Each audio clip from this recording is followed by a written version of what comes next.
So what I'm going to do today is I want to talk about what the heck this course is. What is microeconomics? What are you going to be learning in this course? And just sort of set us up for the semester. OK, so basically, microeconomics is all about scarcity. It's all about how individuals and firms make decisions given that we live in a world of scarcity. Scarcity is key because basically what we're going to learn about this semester in various shapes and forms is a lot of different types of constrained optimization.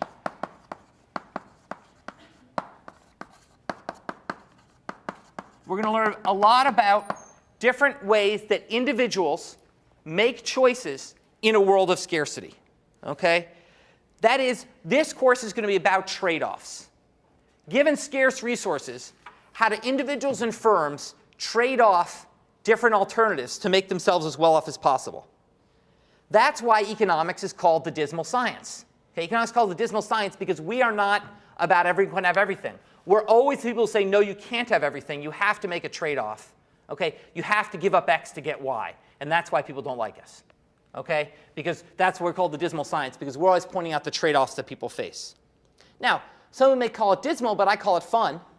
And that may be because of my MIT training. As I said, I was an undergraduate here. In fact, MIT is the perfect place to teach microeconomics because this whole institute is about engineering solutions, which are really ultimately about constrained optimization. Indeed, what's the best example in the world we have of this is the 270 contest. Right? You're given a pile of junk. You've got to build something that does something else. That's an exercise in constrained optimization. All engineering is really constrained optimization. How do you take the resource you're given and do the best job building something? And that's really what microeconomics is.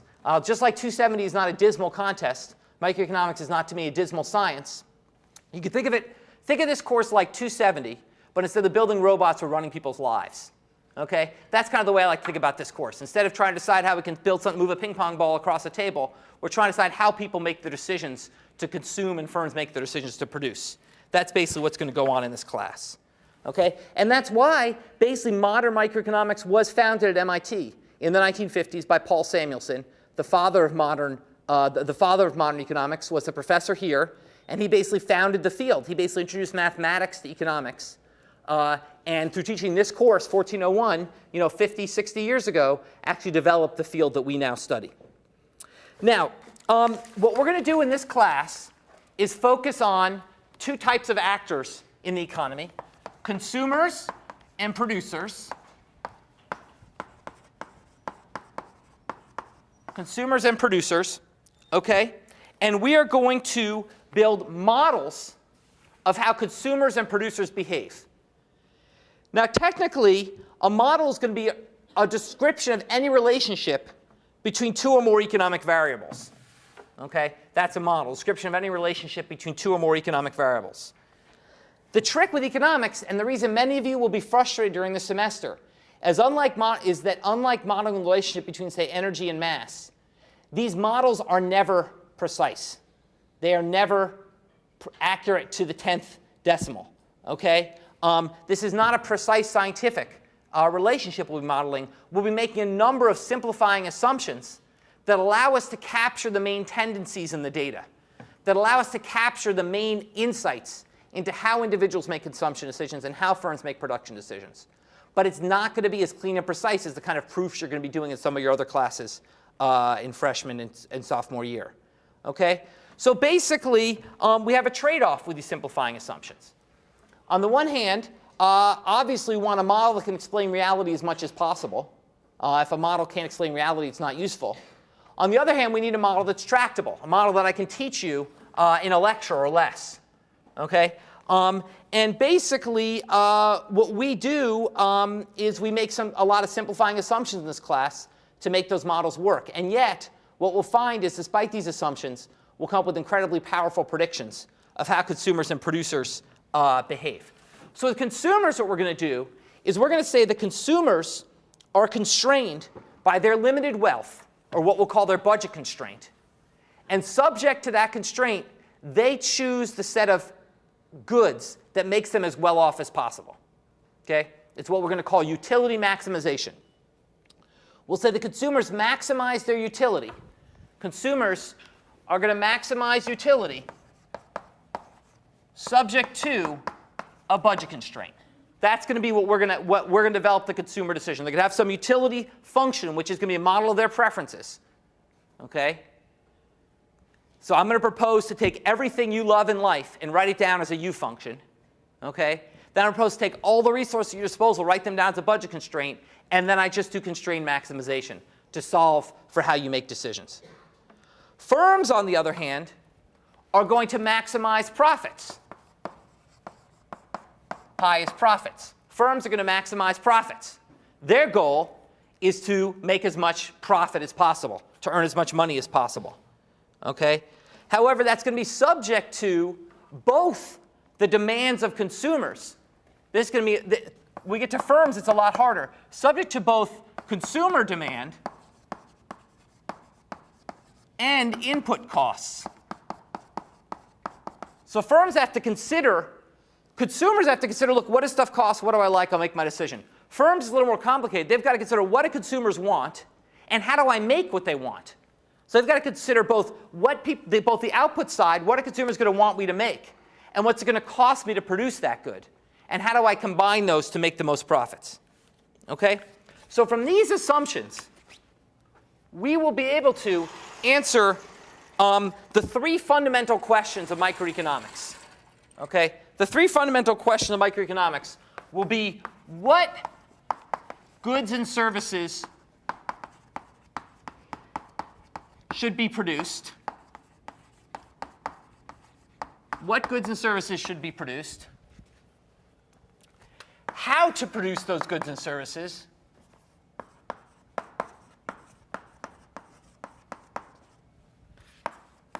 and who gets the goods and services. What goods and services get produced, how to produce those goods and services, and who gets them. And what's amazing, we'll learn in this course, is that all three of these questions, the three fundamental questions that drive our entire economy, are all solved through the role of one key state variable, which is prices. Prices in the economy will resolve all of these problems. Okay? Consumers and firms will interact in a market. They'll interact in a marketplace. And out of that marketplace will emerge a set of prices in a way we'll describe. And those prices will allow firms and consumers to make the relevant decisions. Okay? So let me just give you one. And we're going to do all this rigorously throughout the semester. Let me just start with one casual example. Okay? Let's think about the development of the iPod. Okay? Let's cast our minds way back, way back to the development of the iPod. Okay? Now, when the iPod, when Apple was thinking about making the iPod, they had to ask, would consumers want this? So consumers had to decide, given their limited resources, given the fact that they were buying a certain set of things, would they be willing to forsake some things they were already doing to spend the money on the iPod? Okay, it was a non-trivial amount of money. Would they be willing to forsake things they're already doing, okay, to spend money on the iPod? And clearly they were. Clearly consumers were willing to spend money, to spend a lot of money to get an iPod. They were originally, what, $300 back, you know, when $300 meant something. Okay, so basically, so what the firm will do is they'll say, okay, we get a signal from the consumer that they're willing to pay money to get the iPod. They're willing to pay a high price to get the iPod. Now, the firm will say, well, should we make iPods? Well, that will depend on what it costs to make them. So we have to then assess what are the inputs that we'll need to make an iPod. Well, to do that, we have to look at the prices of the various inputs that we'll need, of the chip and the metal and all the other stuff that goes into the iPod. Okay? So they can shop across different countries for different kinds of chips. They can look at different kinds of monitors, et cetera. But once again, what they'll do is they'll use the prices of those different inputs to decide how to produce the iPod.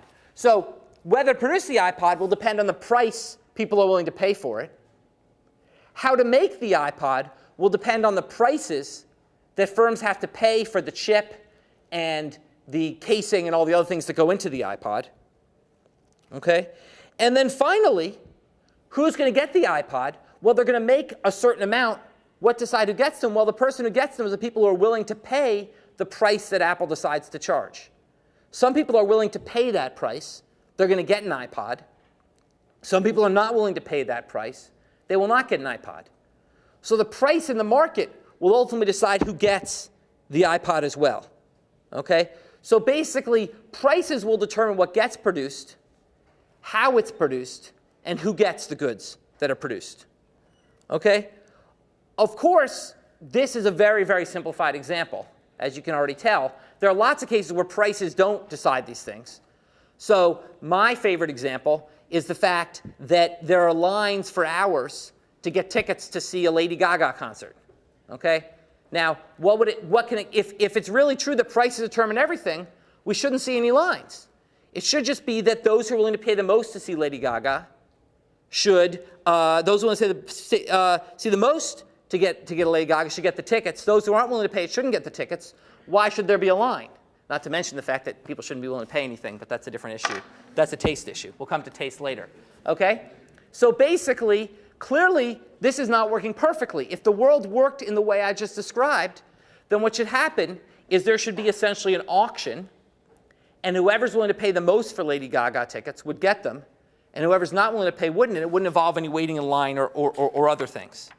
Now, what's very interesting is we've actually seen an evolution from my youth to your youth towards the economic model. When I was a kid, if you wanted, so then it was Cars tickets, okay, to date myself, okay, you had to go and camp out at 3 in the morning outside the store where they're selling them to get the tickets. Now, of course, you don't do that anymore. Now you go on StubHub or Ticketmaster or these other secondary sellers, and there are prices that determine it. So increasingly, how many people actually, how many people have waited online to get a concert ticket? Okay, that's amazing. So if I asked this question 30 years ago, 90% of the hands would have gone up. Okay? So what that means is the price mechanism has started to be used, has replaced the line mechanism as a way to allocate those tickets, and we see prices working. That wasn't true. There wasn't StubHub. These weren't these secondary ticket sellers 30 years ago. You had to wait online to get the tickets. Now, so that's basically sort of an overview about sort of an example of how we think about the role of prices. Now, let me draw a couple of important distinctions, terms I'm going to use this semester that I want you to be comfortable with. Okay? The first distinction I want to draw is between theoretical versus empirical economics. Theoretical versus empirical economics. Okay, theoretical economics is the process of building models to explain the world. Okay, empirical economics is the process of testing those models to see how good a job they do in explaining the world. Okay, we could all make up a model. Okay, anybody who has math skills could make up a model, but it doesn't do any good unless it's actually doing something to explain the world. And so basically, what we want to do, the goal of theoretical economics is essentially to build a model that has some testable predictions. To build a model that says, look, here's my simplified model of how consumers decide whether or not to buy an iPod.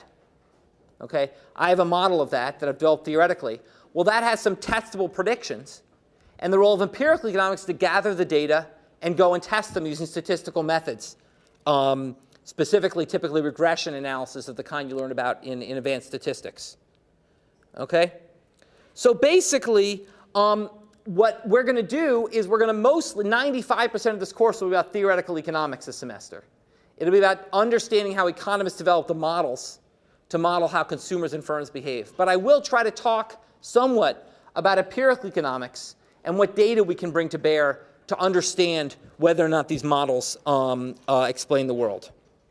Okay? The other distinction that's very important is positive versus normative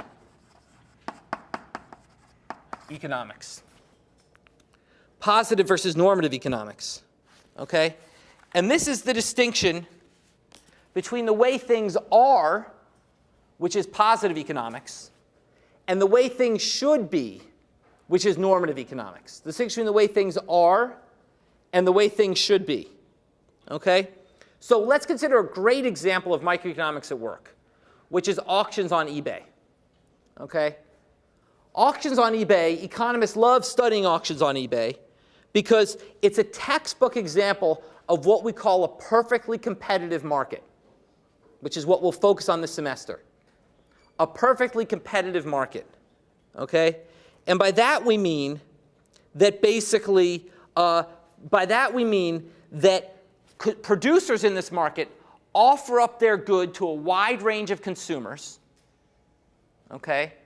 A number of producers offer up their goods to a wide range of consumers. Okay?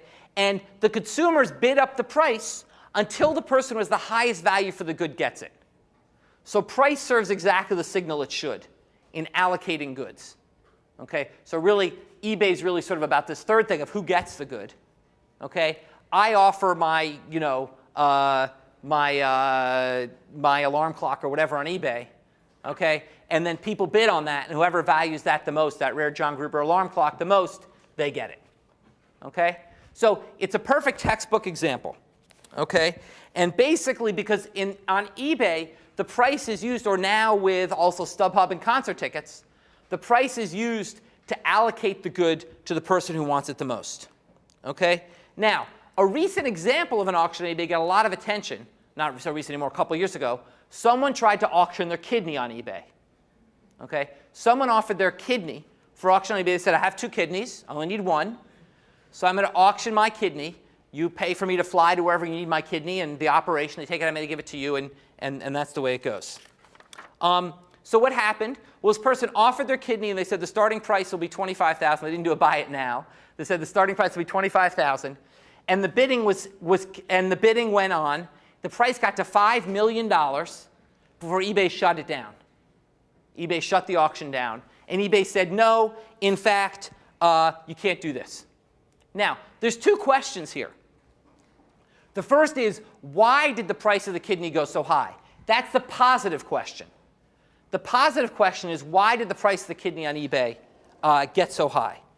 And here, we'll talk, and you'll learn more starting Friday, about the twin forces of supply and demand. The twin forces that drive the economy of supply and demand. And you'll talk more vigorously about these on Friday. Basically, they're what they sound like. Demand is how much someone wants something. Supply is how much of it there is to have. And the intuition here is unsurprising. Okay? The more that there's demand for a good, the higher will be the upward pressure on prices. The more people want a good, the higher prices will go. And the less supply there is of a good, also the higher prices will go. So if everybody wants something but it's common, the price will be low. And if no one wants something but it's uncommon, the price will still be low, and vice versa. In fact, the best sort of the development of the modern supply-demand framework was from Adam Smith, the sort of so-called first economist who wrote The Wealth of Nations, 1776, which is sort of viewed as the kind of first serious book about economics. And he posed what he called the water-diamond paradox. What Smith said in that book is, look, it's clear water is the most important thing in life. We can't live without water. And diamonds are completely irrelevant to life. You can live plenty fine without a diamond. And yet the price of diamonds is astronomical and water's free. How can this be? How can it be that water, which is so much of a fundamental building block of our life, is so much cheaper than diamonds, which are not? And the answer, of course, is that so far you've only considered demand and not supply. Yes, it's true the demand for water is much higher than demand for diamonds, but the supply is even larger. So that basically, yes, it's true that while water should be worth more, in fact, in the end, the price of water is much lower because the twin forces of demand and supply. The demand is higher, but the supply is much higher. So the price ends up lower. And that was his diamond-water paradox. Okay? Well, in this case, it's a similar thing. What's the demand? What's the demand for a kidney? Well, the demand for a kidney is going to be the fact that you die without it. Okay? If you have no kidneys, you're having kidney failure, okay, you'll die without it. So basically, we'll determine is people will be willing to spend all their wealth, as much money as they can have to get a kidney. Okay? So the demand will be quite high. The supply will be quite low. Sadly, not many people are willing to be organ donors. More relevantly, a lot of people aren't in good situations to be organ donors. Okay? As a result, the supply is much lower than the demand. So you have a situation with a high demand, a low supply, and the price went through the roof. That's the positive analysis. Okay? So we can understand pretty intuitively, we don't need this course to understand why the price went up. Okay? It's just the twin powers of demand and supply.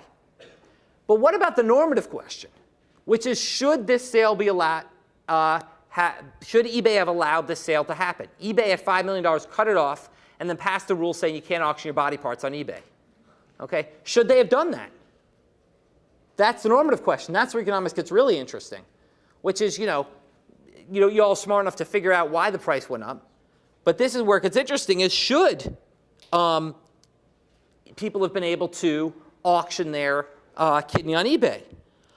On the one hand, many, many people in this country die for want of a body part. Okay? Thousands to hundreds of thousands of people die every year waiting for a transplant. Okay?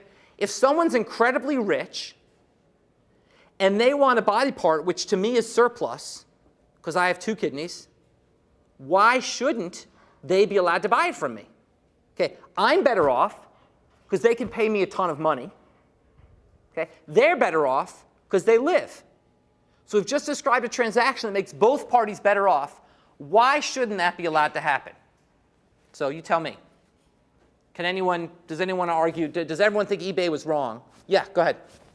Doing so, the other person doesn't have as much money, will also die, so there's like a third party involved that doing so. Okay, so the person, you mean the person who, what do you mean the person who doesn't have much? Like, enough of these two. Like, there's going to obviously be somebody who doesn't get the kidney. Right, so on the one, so in other words, what you're assuming is, let's say that if I hadn't done the auction on eBay, I would have just given my kidney away to the transplant center. Then that's one less kidney that go to the transplant center. And that means the rich guy gets the kidney and someone else implicitly doesn't. That's a trade-off. Okay, you've just described the trade-off. The trade-off is that basically now we've allocated the kidney away from the poor person to the rich person. Now, but why do we care about that? I mean, they both, it's one person dies, another person lives. Why do we care? Yeah. Be some sort of case of severity of condition, like there might be someone who's poor who would get the kidney if it went to a transplant association because they would die in like a couple of days without it, whereas the rich person might just be able to afford it and it might make their life more convenient, but they might not be in any world. They might be a collector. Yeah. So basically, that's a very, so one reason we might care is because we think that kidneys should be allocated on the basis of who needs it the most. Okay? So the great example of this, of course, was Mickey Mantle with a liver transplant. Mickey Mantle, famous ball player, raging alcoholic, who had liver failure because he basically was drinking himself to death and jumped the queue and got a liver above a lot of people, and then he kept drinking and killed himself and wasted the liver he'd gotten. Okay? So basically, you could think that doesn't make sense. We should get to the people who need it the most for them to be the most good in terms of increasing their life. Okay, but let's actually, okay, so that's a good, so we've got the substitution point. Okay, let's come back to the substitution point though. Tell me a situation in which that's wrong. Can someone tell me a situation in which in fact that's not a valid point? Yeah. The guy's only going to sell, so the reason I'm going to give it away. Exactly. You were assuming that if the guy didn't sell it, he'd give it away. But in fact, if it's sell it or keep it, then there's no trade-off. And similar here, it's not like it'll go to, if it's sell it or keep it, then you might as well let the rich guy get it. Or is there another argument? Is there another reason why you might not want this to happen? Yeah? Maybe encourage illegal, illegal ways of getting a kidney. Yeah, the other reason could be that we don't trust people to make good decisions when money's involved. That we think that, gee, if it's really true I can get a couple $1,000,000 for a kidney, I might give mine up even if I haven't really thought through the ramifications of doing so. Even if there's a risk to the surgery, there's a risk that my other kidney will then fail, then I'll be screwed. Okay? So basically, we might have a paternalistic attitude that will lead us to not want to allow people to engage in this kind of risky behavior. Yeah? Also be some legal ramifications associated with that. If someone sells their kidney and then their other kidney fails, they might then blame eBay. Want it back? Like that repo movie? Yeah. That's right. There could also be, but let's leave the lawyers out of this, okay? I don't like lawyers. We're going to rag on lawyers this semester. We're going to leave the lawyers out of this. But in any case, you're right. That's sort of a ramification of the same thing. So we've talked about the fact that there's substitution. We've talked about the fact that it's not allocated to those who need it the most. We've talked about the fact that people may be making bad decisions in doing this. But there's another factor as well, which is we may just as a society feel it's unfair that rich people can get things poor people can't. There may be a pure equity component here, okay, which is simply that we as society value equality, value income inequality, and we think people should not have an extra shot at getting a resource just because they're rich. Now, that is a very deep and hard concept and we'll spend a couple lectures talking about equity towards the end of the semester. By and large, we won't consider it, okay? But it turns out to be behind much of what we'll discuss, okay, in much of what we'll discuss this semester and much of what goes on in economics, okay? Just take a look at the debate that's going on right now in terms of President Obama trying to decide whether or not to extend tax cuts to wealthy individuals in the US. Okay? Some people argue that allowing those tax cuts would promote the economy. Okay? But others argue it's unfair for rich people to get tax breaks. And that fairness argument matters a lot in terms of driving the kinds of economic policy decisions, the kind of economic decisions we need to make. So this semester, we're going to focus a lot on efficiency and optimization and how to get resources from the right to the right place. But you have to remember behind a lot of this is deep normative issues about what should be happening, how should an economy function, and in particular, how should we think about these kind of equity issues that are so important. Okay. The last thing I want to talk about is I want to talk about why micro is not just an abstract concept for things like, you might say, oh, this is all pretty funny, and it's like, selling kidneys on eBay and tax cuts for the rich, and why do I care? Okay? Well, you care because literally every decision you make is made through the kind of framework we're going to think about this semester. Okay? Now, different decisions may follow our models more closely and less closely. But there is not an economic decision. Okay? There's not, sorry, back up. There's not a decision that people have made the economists haven't tried to model. From whether to produce iPods to how many times to have sex each week. Okay? These are all things economists have tried to model with varying degrees of success. Okay? And these are because economists think that these all come from the same decision theoretic framework that we can discuss.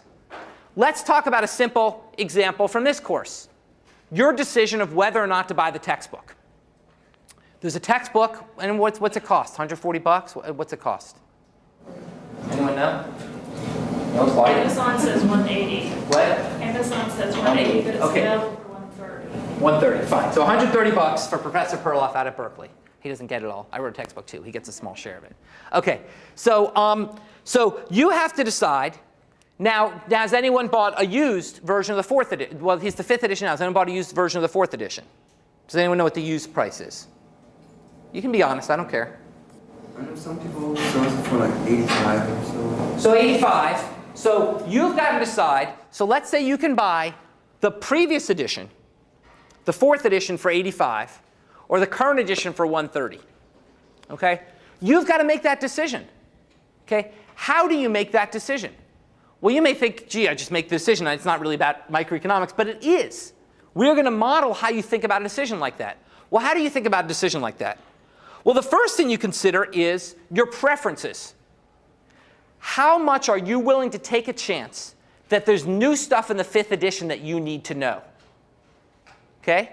If the fifth edition was identical to the fourth edition, then you'd be an idiot to not just buy the used fourth edition. But it's not. Textbook writers are smart. They update their book. Okay? So basically, the fifth edition is updated. There's new things in it. So you have to ask yourself, what are the odds that I need some of the new information in the 5th edition relative to the 4th edition. And in thinking about that, you're going to think about your preferences. In particular, are you very risk averse? Are you afraid to take a chance?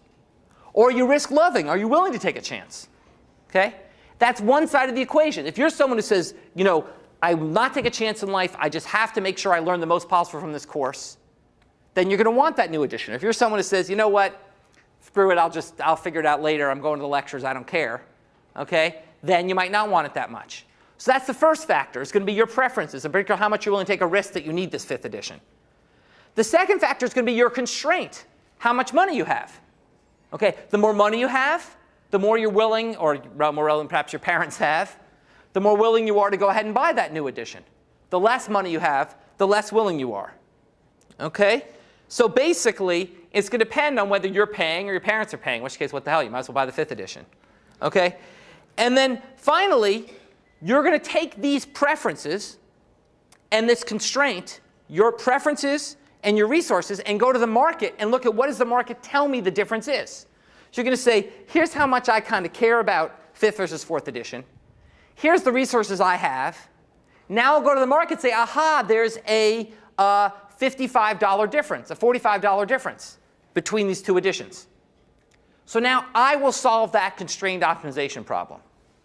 And I will decide whether I want to get that book. You might be thinking to yourself, this is stupid. I never think about it that way. But the key point is you don't have to think about it exactly that way. There's a famous example in economics of what's called the as-if principle. I don't know if kids still say this, as if. So it's the as-if principle. Okay? And basically it's from Milton Friedman, who's a famous economist from Chicago, who said, look, when you're playing pool, technically you could compute the optimal angles of which to shoot the ball every single time to get the appropriate bounce and get the balls in. You could do the mathematics and compute it. But professional pool players are not in this class with you, let me say that. Okay? They're not guys who are able to do that computation. They just know how to hit the ball to get the same outcome they would get if they mathematically solved for the optimal trajectory to hit the ball. Okay? They behave as if they've solved the constrained optimization problem. And your decision when you buy this book, you may not think it through the very framework that I just laid out very heuristically and will lay out more rigorously this semester. But you're going to behave as if you do, because those facts are going to be in your mind. You're going to be thinking about it when you make that decision. So while you may feel the models we learn in this course are rather abstract and don't really explain how you behave on an everyday basis, you're going to behave as if those models are really applying to you. And if you think about, over the next few days, think about the decisions you make. From should I bring an umbrella today, it looks like rain. Well, on the one hand, I might lose it. It's a pain to carry. On the other hand, how much do I care about getting wet? That's a constrained optimization decision. To should I have an extra drink at a party Friday night? On the one hand, I might, that could have some pros and cons. Okay? These are all decisions, constrained optimization decisions you're going to make. They're going to affect your life. And we'll learn this semester about how you make them and how we model, how economists can use what we learn about that to understand the function of the economy. Okay? So I'm going to stop there. One other announcement. There will in general be handouts every lecture. I'm not going to do PowerPoint, I'm going to do handouts. So when you come in every lecture, please look at the back banister. They'll typically, not today, but typically there'll be handouts that you'll need to follow along with in class. So remember, go to section on Friday. First problem set will be posted on Friday, and it will be due in section the Friday after. And I'll see you all back here on Monday, next Monday.